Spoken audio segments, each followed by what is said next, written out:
Čau ekipa! V tej epizodi Šparove košarkarske minutke bomo govorili o prekrških. Bonus v košarki pomeni, da je ekipa v vsaki četrtini izpolnila kvoto 4 osebnih napak. Seveda v bonusu, če ni storjen prekršek pri metu, se te osebne napake sankcionirajo z izvajanjem iz avta. Po izpolnjenemu bonusu se vsak prekršek sankcionira z 2 prostimi meti za nasprotno ekipo.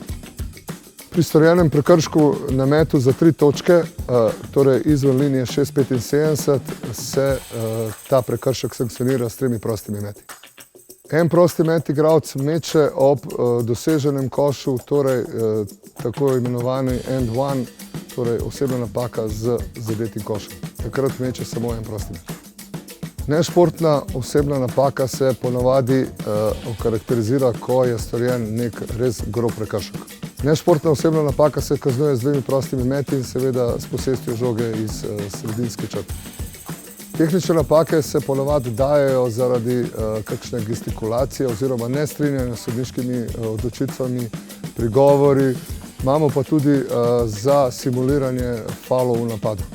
Tehnična napaka trenerju se kaznuje z prostimi meti in z žogo strani, tehnična napaka igralcev se kaznuje pa samo z enim prostim metom in posest ima tista ekipa, katera je imela pred tehnično napako žogo.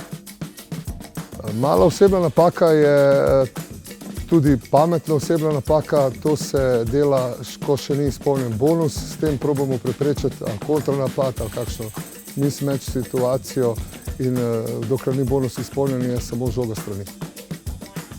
Vsak igralec na tekmo lahko naredi 5 osebnih napak, potem ne sme več igrati. Jaz sicer nisem naredil 5 osebnih napak, ampak o njih sem vam vse povedal.